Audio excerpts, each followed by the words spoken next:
Alok Bansal ji, his background is very impressive. He is coming from Navy. He was a captain there. He worked almost 32 years.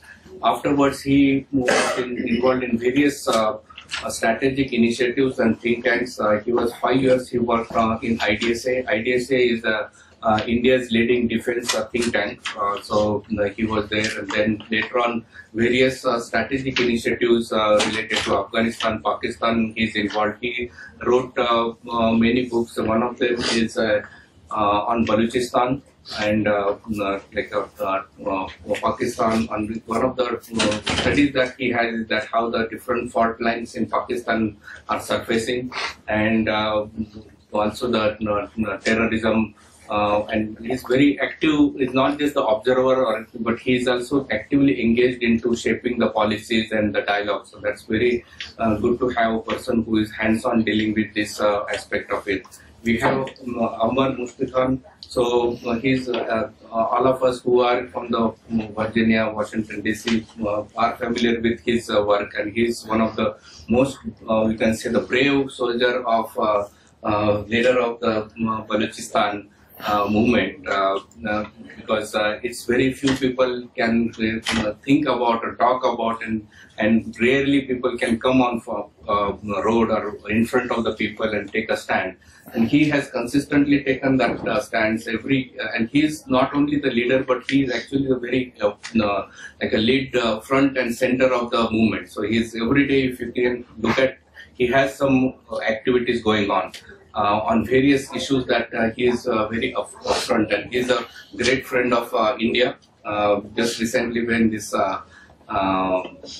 I think I'll wrap up that, but he's also a commentator, appears in television, also gave congressional hearing. He gave the representation of the issue of the Balochistan. He articulated very well.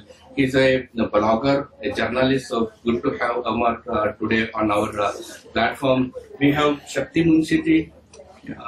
Okay. So we'll have Shakti Munshi and we'll have Dr. Vijay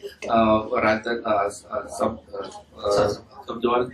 We have two sessions, right? First session will be two speakers. We'll not have a probably gap, or rest of the time we'll decide. And then second session we'll have two speakers. The first session is much more international in nature. The second session is much more Kashmir focused session. And the first session we have Alokji and Amar, so they will be speaking mostly on the Pakistan, the terrorism background, the human rights violation, particularly Balochistan and others. Also on the background of the CPEC, which is the China's initiative, is in the investment. One is CPEC and another is water port, and how there are various implications of that. So this is a broader topic. So without taking more time, first thing that I would request Alokji to talk about, and then followed by Amar. And then we can have the questions. If you have questions, Parag Shukla is here, so he can get the questions. But then it is up to him whether we want to directly ask the questions, or if you can take the kind of a judgment based on how it goes. It's an honor to be here with you all, and the subject that I would be discussing is as screened. I'm actually carrying a PowerPoint primarily because somebody said that a picture is worth 1,000 words. So certain pictures remain registered. I'm just talking about fault lines in Pakistan, and of course I'm humbled by the fact that I'm sitting next to an iconic figure, Amarji, and talking about fault lines in Pakistan. But I just wanted to show some pictures before actually I talk about. This actually depicts Pakistan. This is of course one picture. You can see something. This is in his place. These are all in last 1 year. Some pictures for you to see. This is Faizabad sit-in. This is between Rawalpindi and Islamabad, where actually the traffic was kept held on because certain people felt that the law minister of Pakistan should resign because he had actually maliciously inserted a clause whereby Ahmadiyas were required not to give an affidavit but just to make a declaration that they believe in the finality of the Prophet Muhammad. And why it was done, of course, we could take it on later, because there's a perception that the army chief of Pakistan today is actually a closeted Ahmadiyya, and that's where I think the battle was being fought between army and the political establishment. This is again a very interesting picture. This is actually a cricket match being played in Miramshah, which is the capital of North Waziristan Agency, where Zarb-e operation was going on. So what's important is it's a cricket match being played. You have an inset, DGI's PR, you can see that. But what is even more important is the backdrop. You have only two photos on that back screen. One is Muhammad Ali Jinnah and other is the army chief. So that actually shows where the power lies within Pakistan actually. That's what is a very, very clear instructive. It's a match being played in an agency which was trouble prone, and there are only two figures. That shows where it is. Of course, another thing is this is again a puritanical spirit of Pakistani regime. You can see what's happening. This is again another interesting thing. Today, since Pakistan was created for the Muslims of the subcontinent, the situation is such that even when you're praying, you have to have armed guards actually guarding you. Why? We'll come to it. I'll, I think, cover it in a little more things. These are just pictures to give you some idea. Now, this is again very interesting thing. This has been happening. You know what's happening. In fact, this is Ravita Megwar who was kidnapped, but we have had past cases like Rinkal Kumari and issues like that which have been happening. Another picture. Radicalization. This gentleman was killed in campus within Peshawar University for alleged blasphemy. Now, this is again an issue. Why these pictures? Because these pictures actually tell a story by themselves actually. And that's why I'm trying to project these pictures. This is of course the census.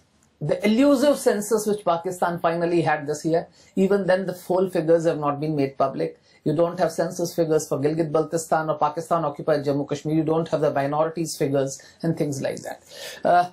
Census teams were attacked. You can see census teams being escorted by armed gunmen, and this is what it is.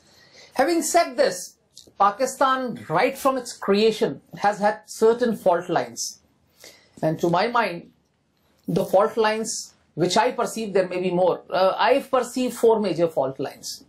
One is sectarianism, one is economic, third is ethnic, and fourth is Talibanization or radicalization. That's how I perceive it. They've all existed right from the time Pakistan came into being. All have their genesis in the two-nation theory. All are interrelated. Of course, sitting next to Ahmad, I won't be delving on all of them because I feel there are people who can delve. But one or two of them I will probably cover. And one of them is, of course, the sectarianism.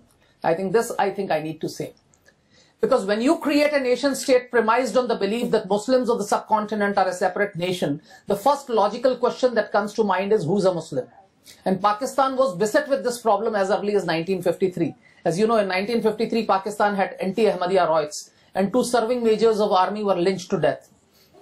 The city of Lahore was placed under martial law and Lieutenant General Azam Khan became the chief martial law administrator. Actually, Pakistan's tryst with military rule started with that martial law in Lahore.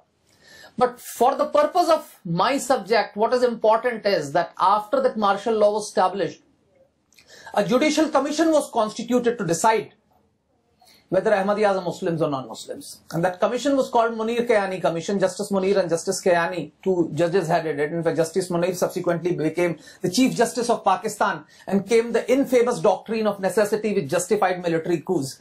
But in this particular judgment, the commission sat for over 300 days and gave a fantastic judgment which is called Munir Kayani Commission report. It's available online. Anybody who's interested in Pakistan must read it.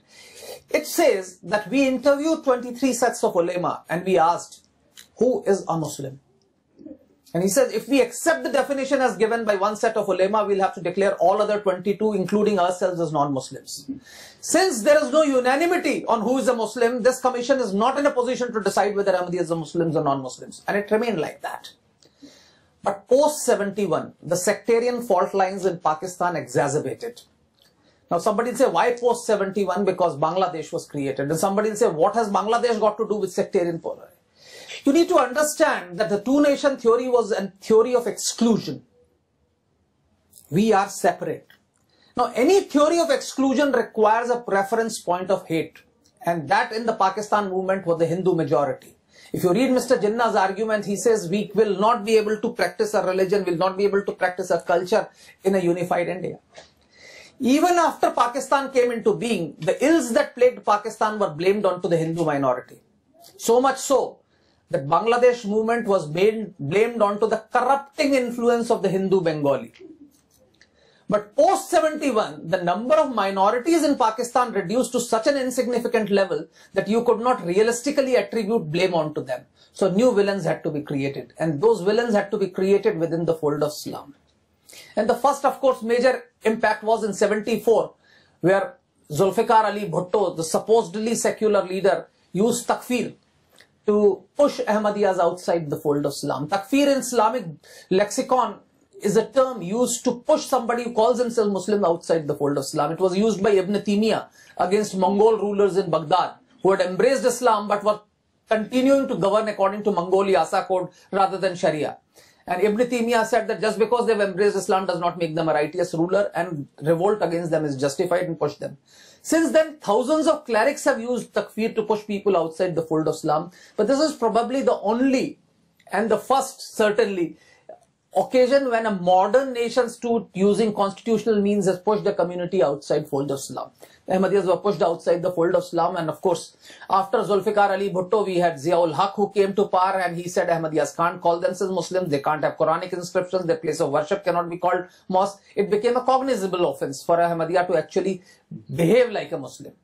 And today the situation of Ahmadiyyas is pretty bad. I won't go into those details, but that's how it is. And from that time onwards, the sectarian differences have got further exacerbated. Now, Ziaul Haq actually, as you know, was a military dictator, and he lacked legitimacy. So he tried to legitimize his rule by seeping his rule into Islamic lexicon, Islamic symbolism. In fact, the plebiscite that he had was a very, very interesting figure, where you want to continue to be governed according to Islamic laws, etc., and said that people are opposing. But in his great zeal to Islamize, he actually introduced a resolution where he said zakat would be deducted centrally. Zakat, as you know, is the 5 pillars, one of the 5 pillars of Islam, whereby people are expected to contribute in charity for those who are not required. And he says in the month of Ramadan, all bank managers would deduct a certain percentage from all Muslim account holders and deposit in the central zakat fund. By this time, there had been a Shia revolution, and Shias protested en masse, saying that this is against our faith. We call it khums, and we will decide who will give it to us. And in that protest, for the first time, Zia had to backtrack, and he says, yes, if a Muslim account holder says that he is Shia, zakat would not be deducted. Now, this actually led to 2 important developments. Firstly, it led to an identity formation, because you don't have a census based on whether you're Shia Sunni. And second is, in South Asia, nobody wants to pay the government. So people with marginal orientation overnight became Shias. So there was now a document which told you who was a Shia, howsoever little it was. And from that time onwards, there has been further development, because when you start dividing, it's not only Shias who are fighting with Sunnis. Within the fold of Sunni Islam, you have Deobandis fighting with Barelvis.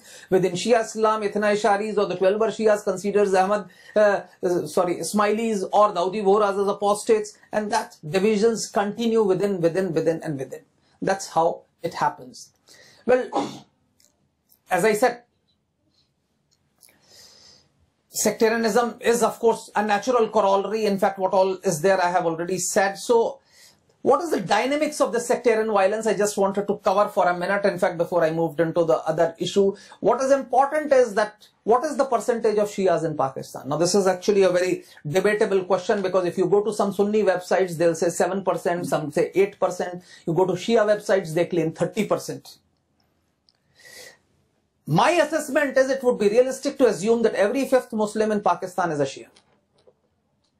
And Shias are socio-economically better off.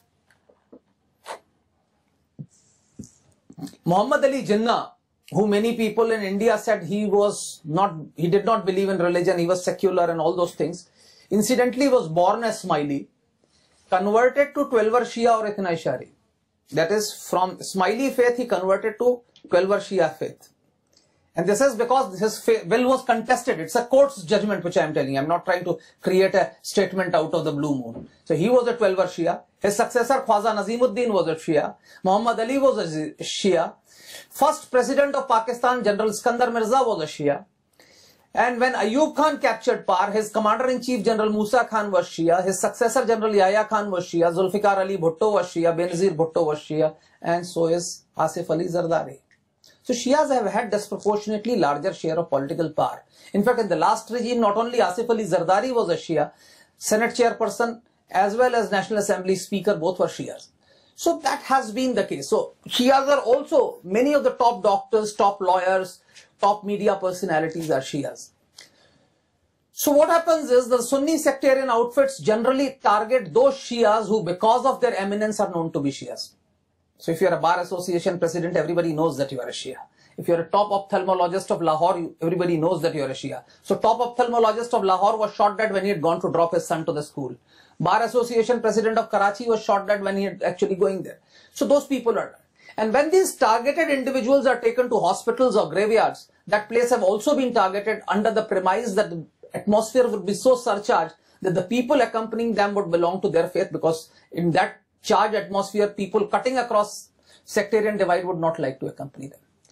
The third target has been religious places, of course, which is the first target, that you go to target Shia Imam Badas, you target Shia procession. Shias take out distinctive processions, Ashura procession, Chelham procession, Imam Ali's, Imam Hussein's Chelham processions, etc. They have been targeted.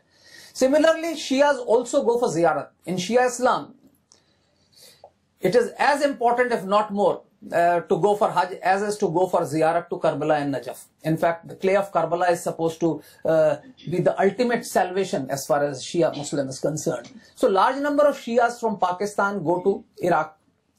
Not everybody goes by flight. A large number of them go over land. They go by buses, they cross over to Iran, and these buses have actually been attacked by terrorists and have been targeted.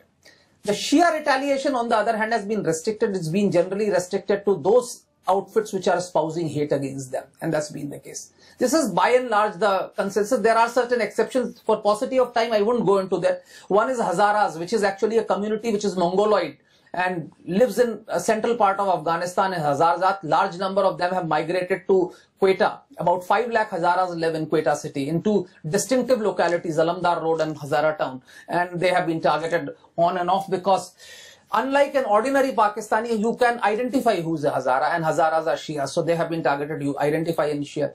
Similarly, those places where Shias are in majority, there have been pitched battles. And in Pakistani context, there are only two places where Shias are in clear majority. One is Parchinar and Khurram Agency, and the other is Gilgit-Baltistan in Pakistan-occupied Jammu and Kashmir. So these are the areas. Then Karachi is actually where bulk of the retaliation takes place. But what is important is that Taliban, after controlling Afghanistan-Pakistan border, once they moved into Punjab and Sindh, they've aligned themselves with Sunni sectarian outfits. And as a result, all the attacks carried out by Taliban in Punjab and Sindh, other than the security forces, have been at sectarian minorities, be it Shias, be it Ahmadiyas, be it even Sufi Barelvi shrines, like large number of shrines. And this is not only Taliban, but even Islamic State when I'm talking of.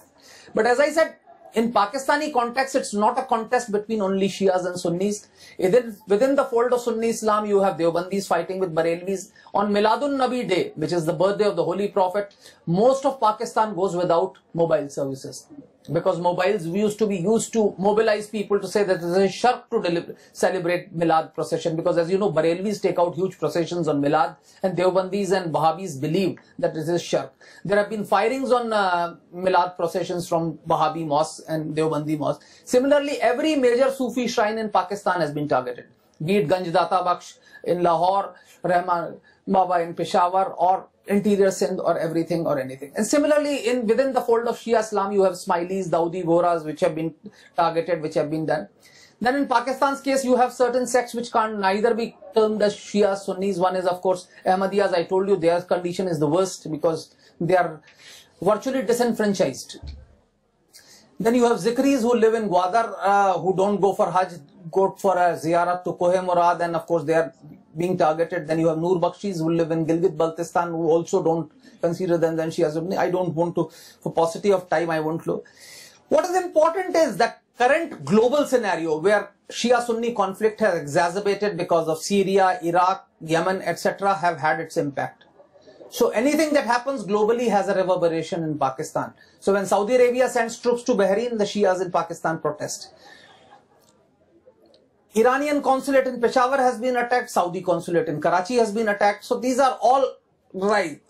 And what has happened is, with the Zardaris going and Nawaz Sharif's or PML ends coming, the Shia insecurities have risen because Sharifs have traditionally been seen to be very close to Sipahi-e-Sahiba Pakistan or the Sunni sectarian outfit. And that's where I was trying to say.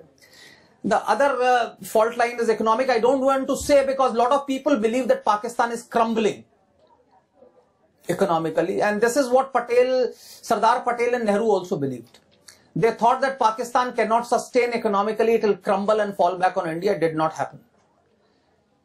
What is even more important is that till 1991, Pakistan's per capita income was higher than that of India. It's only after post-liberalization that we have gone ahead and we have moved ahead. The situation, Pakistan's foreign exchange reserves come every year. This is about $19 billion plus. But what is important is that in next 6 months, they have to pay $6 billion as repayment of loan. $8 billion is the trade deficit. So foreign exchange reserves are crumbling. But Pakistan's strength has been remittances like India. They also get a fairly large chunk of remittances from all overseas Pakistanis. There have been some constriction because Saudi Arabia and UAE, which contribute over 50% of the remittances, are seeing slowdown because of low oil prices, and that's been a crunch. But from US, UK, etc., the remittances have been increasing. IMF program have been done. Just to give you a picture, you will see the Pakistan's budgetary allocation. You will see that the development fund is extremely small. Bulk of the payment goes, as far as interest payment is concerned, defense and pensions is concerned.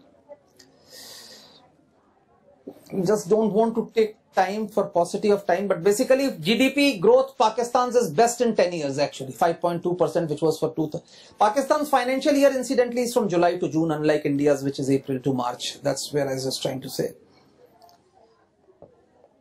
Current account deficit has been rising consistently and is expected to rise to $18 billion this particular year.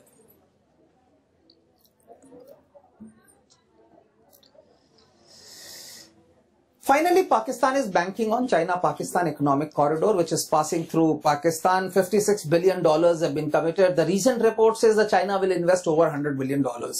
There are serious questions, both in Pakistan and in China, about the economic viability of CPEC. India opposes it because it passes through our territory. And of course, within Pakistan, certain economists feel that the rate at which the interest is being, funds are being provided, Pakistan will find it extremely difficult to service it. Some of the power projects, in fact, bulk of the money is actually going into power projects, and the power that is being produced will be the costliest in the world. Now, can a country like Pakistan service that sort of a debt is again a debatable point. There are, of course, questions about alignment of the CPEC. The Pakhtuns are demanding that the western route should be there, and western route, Pakistani government says that there is a western route, but nobody knows where that western route goes, and it's neither been implemented. The eastern route, which passes through Punjab, is actually that's being taken. Of course, this fault line I shouldn't talk about with Hammer Staying, so I won't deal with it. He'll probably be talking about the ethnic fault lines. The last and important point is Talibanization and radicalization. And this is very important because this affects not only India, Pakistan, Afghanistan, Iran or anybody, but it affects the global community. The Pakistan's radicalization is important. And we need to understand that radicalization or Talibanization is inherent in the ideology of Pakistan. When you create a nation state premised on the belief that Muslims of the subcontinent are a separate nation, Islam automatically assumes a salience. Right in 47, the first major challenge to Pakistani nationalism emanated from Pakhtun nationalism, because as you know, 46 elections were the last elections based on which India and Pakistan were partitioned. And in that particular election, Muslim League was squarely defeated in NWFP, Northwest Frontier Province. But despite that, in 47, they went in for referendum, gave it. So as soon as Pakistan came into being, the first political step of the Pakistani government was to sack the provincial government of Northwest Frontier Province, which was still in clear majority in the assembly.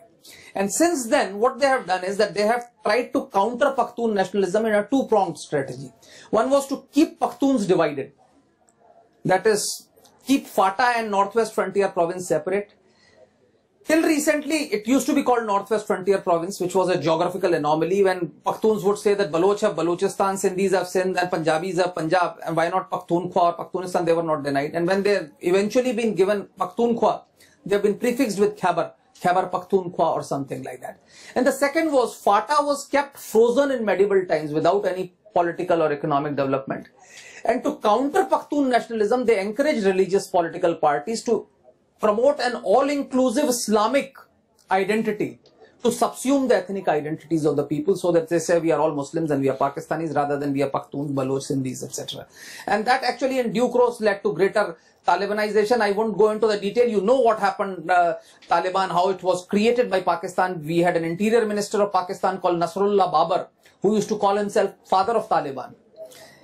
Then we had 9/11, and of course, when the US attacked, the mid-level leadership of Taliban was housed by Pakistani security establishment in South Waziristan. And this was with an intention that they wanted to use it in Kabul to establish a government which is favorably inclined towards them once the US and the Western world moves out.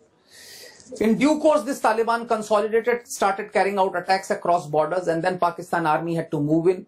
Pakistan army suffered heavy losses, and then they started a great game where they started accommodating Taliban. They started signing peace deals. They signed peace deals in South Waziristan, North Waziristan, and different part of areas. And the Taliban, which was initially confined to South Waziristan, kept spreading from there to North Waziristan, Bajaur, Mohmand, and to different parts of, and today virtually they are omnipresent. What is important is, I just wanted to show you one slide, and this is important, is that at one stage the Pakistani government accepted that over half the province of West Frontier province will have Sharia laws, Nizam-e-Adl as it was told. And when that resolution came to Pakistan's parliament, and this is very interesting, the person who was leading that movement was a chap called Maulana Sufi Muhammad, who led an organization called Tehreek-e-Nifaz Shariat-e-Muhammadi. His spokesperson said even holy prophets had no authority to make religious laws or amend them. Then how can the National Assembly do it? If members of the National Assembly oppose the judicial system of Shariat-e-Muhammadi, they will enter the category of non-Muslims and Pakistan will become Darul Harab. To which Fazlullah, who is now the TTP head, he is his son-in-law at that time, his spokesperson said those opposing the Nizam-e-Adl would be declared murtad or apostate. Then he or she should contest elections on minority seat if he or she remains alive. The result was every parliamentary resolution is usually debated. No debate, no select committee, it was passed the same day. And Zardari, who was flying to Japan same day, he was the president and made it into a law. And that actually set the alarm bells ringing. And after consolidating this, actually, the Taliban started moving into Punjab, and you'll see most of the attacks are actually on sectarian targets on security forces, except one cricket team which was attacked, Sri Lankan cricket team. If you see that YouTube video, you will see the terrorists came, they fired and they went back. They were in no hurry. And the aim was to kidnap the Sri Lankan cricket team, and they would have succeeded. But for the fact that they did not realize that a bus could continue moving with all its tires flat. And it's only because of the driver's sensibility that the Sri Lankan cricket team was not picked up. Because with every single tire flattened, he continued moving the bus and did not stop the bus even at the stadium gate. The bus was taken onto the pitch from where the Sri Lankan cricket team was evacuated by helicopters. Aim was to actually exchange him for certain terrorists. I won't go into the details. Consequently, Pakistan's army started with various military operations. All these military operations had one thing very common. They started with aerial bombing and artillery firing, leading to huge collateral damage. In fact, in the first operation in Swat Valley called Operation Raheras, 3.5 million people were displaced. Now, what happens is when you displace that sort of a people and don't make any arrangements for them, these people are disillusioned, disgruntled, and then they become ready fodder for the terrorists who are actually trying to exploit them, and that's been happening. And Rahe Rast was followed by Rahe Najat and Zarb-e-Adl, which I talked of. Incidentally, Zarb-e-Adl started on 15 June 2014. The ground troops moved only on 30th June. So for first 15 days, it was actually relentless aerial bombing and artillery firing. And what is more important is that the North Waziristan agency where this operation was launched, its population was believed to be around 9.5 lakhs when the operation was launched. Eventually, the internally displaced people were over 1 million.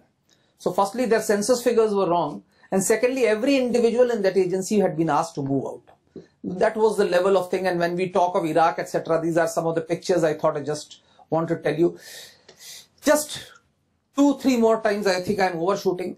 When we talk of Pakistan's radicalization, this event will go as a significant pointer. This is Salman Taseer's assassination. He was the governor of Punjab. He was assassinated by his bodyguard. Now, a lot of political leaders have been assassinated by bodyguards. But what is important is that this gentleman who you see in the closet is Mumtaz Qadri. He loaded one magazine, emptied one magazine, loaded another magazine, emptied another magazine. There were 23 other bodyguards. Not one of them took one step either to incapacitate him or to protect Salman Taseer, thereby indicating that everybody was in agreement with what. Now it has actually come out that he had already told others, I'm going to kill him. He was apprehended and taken to court, and this picture is of that time. You can see that he has been showered with rose petals. This is an instant reaction. But this shows the level of radicalization. The advocates, lawyers did not know that he will come. But the moment they know that he has come after killing that chap, they are showering him with rose petals. By the time he was taken, a Facebook page had come supporting him with thousands of hits. When he was in lockup, his CDs were created on NATs as religious CDs and were circulated. No cleric was ready to perform last rites of Salman Taseer. Pakistan People's Party had to ask a party member to perform last rites for him and then ask him to leave country. When supporters of Salman Taseer the day after his assassination wanted to have a candlelight vigil for him in Lahore, hardly 100 people turned up.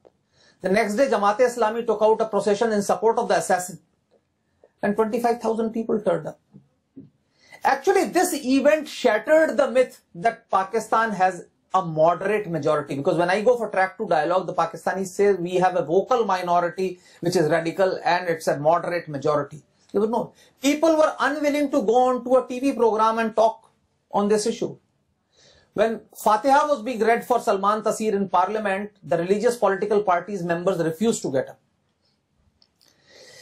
By that point of time, Pakistan's judiciary had become hyperactive. There was a Justice Iftikhar Chaudhary and he had started taking suo moto notice. He would talk suo moto notice of how Indian TV channels were corrupting the Pakistani mind.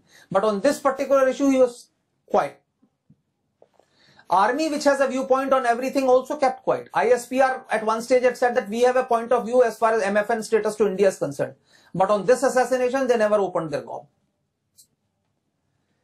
Eventually, after 2 years, when anti-terrorism court sentenced this assassin to death, the judge's chamber was ransacked by lawyers. Judge had to run and take shelter with Chief Justice. Chief Justice told him, take leave. He took leave and has now left Pakistan. Eventually, of course, he's been assassinated. This also broke the myth that Barelvis are moderates, because the assassin was Barelvi, the whole support for him was Barelvis. And this also told you that there is a huge radicalization of armed forces, and that's one of the reasons why armed forces could not take a stand. I just wanted to show you a picture. This is actually a week after the assassin was hanged. You can see the support for the assassin. A picture speaks, as I said, 1,000 words. You can see the support for an assassin 1 week after the death. They are having support for him. When I went to Lahore, I was actually startled to see this sort of open exhortation for jihad. This is behind an auto rickshaw. Another manifestation of Pakistan's radicalization is this. Pakistan is one of the 5 countries afflicted by polio worldwide today, WHO list. And this is because radical clerics have said that oral polio vaccine is un-Islamic. It's a conspiracy by the Western world against the Islamic world. As a result, every oral lady health worker has to be escorted by 2 armed gunmen, because these lady health workers have been shot dead. And this is not one-off pictures. I can show you the next year's picture. You can see the next to next year's picture. You can see the next to next year's picture. And you can see all pictures. Everywhere there is an armed gunman with the person who's actually, and this is from Pakistani media. I'm not fabricating them or creating them. And this takes me to radicalization of armed forces, because as Stephen Cohen said, all states have armies, but in Pakistan's case, it's an army that's got a state. So radicalization of Pakistan army is actually a very, very significant factor, and we have seen as early as 2005, 6 officers of the rank of colonel equivalent in army and air force actually refused to fight in South Waziristan and were court-martialed. And you would all appreciate, having been in I have been in armed forces, I can tell you that if 6 officers had the guts to openly say so that they will not fight, there will be 600 others who would have been sympathetic to the cause but would not have had the guts to say so. Every single attack on security forces, there has been an insider who's colluded. The first attack on Parvez Musharraf, the chap who pressed the trigger was an Air Force personnel. In third attack on Musharraf's life, 100 Air Force personnel were convicted. I'm not talking of accused. 100 Air Force personnel were convicted, including 3 who were sentenced to death. One of them was a gentleman called Adnan Rashid, who stayed for some years in the jail And then one find the Taliban said enough is enough. They descended from the high hills, broke open the jail and released every prisoner, including Adnan Rashid, and took him away. And then he became their spokesperson. And then when Pakistani government wanted to negotiate with them, they said Adnan Rashid will negotiate from our side. And Pakistani government did not know how to negotiate with somebody who's been sentenced to death. So that is how it is actually. There have been large number of officers and men from Pakistan's armed forces who resigned to join radical outfits, Lashkar-e-Toiba, Taliban, etc. There was an attack on naval air station called PNS Mehran, where, okay, just 3 minutes more, okay. So there was an attack on PNS Mehran, naval air station, where when the attack took place, the TTP spokesperson said 17 Fidain have gone in to attain Shahadat. For 16 hours, they held naval commandos, army commandos, police commandos at bay. And when the debris was initially cleared, there were only 3 bodies. One chap, they said, escaped. What happened to 13 others? They put on the uniform and joined the other side. Because you didn't know who was fighting on which side once they were fighting inside. The fact is there were 12 P-3C Orions parked there, out of which 3 had undergone extensive modernization costing billions of dollars. From 200 yards, they fired mortars and destroyed 2 out of those 3 modified P-3C Orions. And I can tell you after 32 years in Navy, I would not be able to tell you which is a modified Orion and which is not. Somebody who has not even seen sea from Fatah or Waziristan, for him it was not possible. It's somebody who was inside. One Brigadier Ali Khan was arrested for links with Hizb ut-Tahrir. Now Hizb ut-Tahrir is not actually a militant organization, but it's a pan-Islamic organization. Anybody who believes in Hizb ut-Tahrir does not believe in Pakistan, Afghanistan, Iran, etc. It believes in global Islamic Ummah. So he's already been subverted.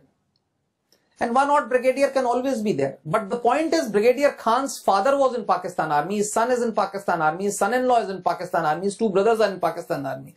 When his court-martial started, prosecution submitted a list of 413 people who he had contacted, including a F-16 pilot who had agreed to bomb the GHQ during Corps Commanders meeting.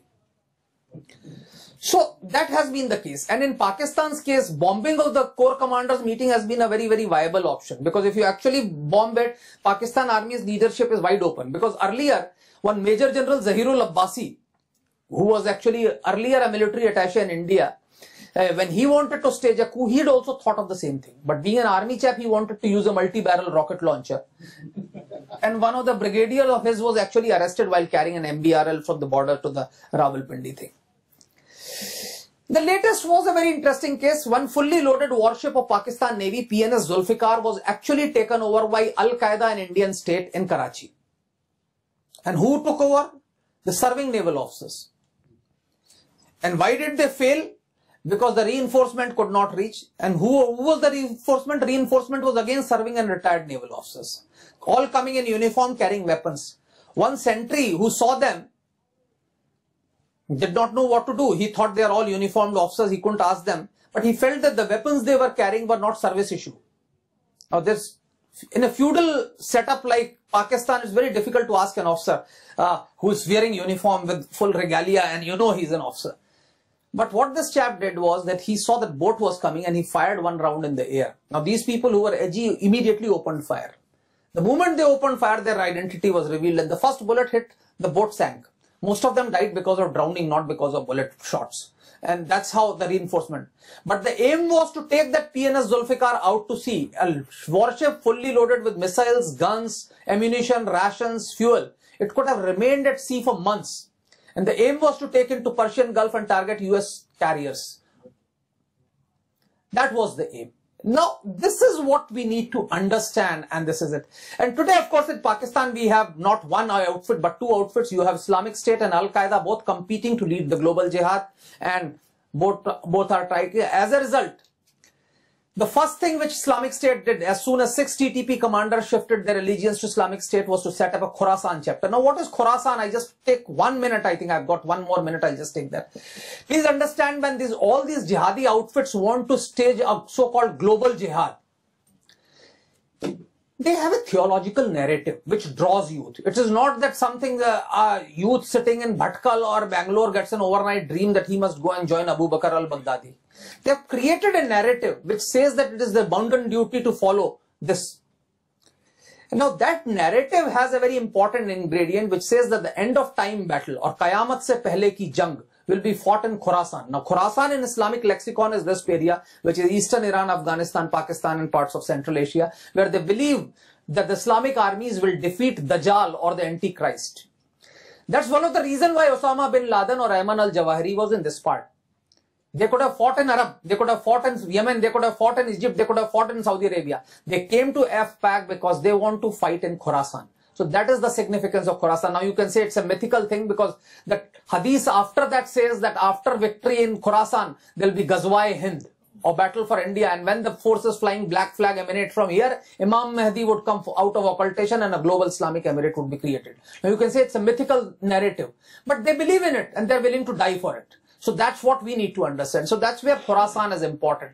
And ever since Islamic State has come, there has been a competition between Al-Qaeda and Islamic State. And that's why Ayman al-Zawahiri came out and said that AQIS has been created. And thereafter, there were two major spectacular attacks. One was this PNS Zulfikar, the other was an attack in Wagah border.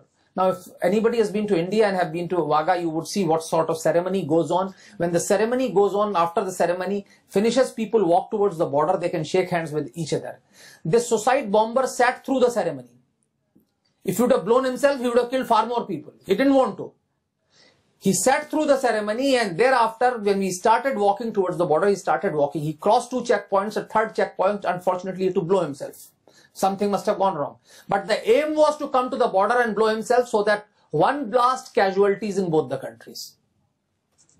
So that is how it is. I just wind up. I'm sorry, I overshot my time. These are what I talked about, the fault lines. What are the implications, etc. We can discuss it subsequently. Sorry, over to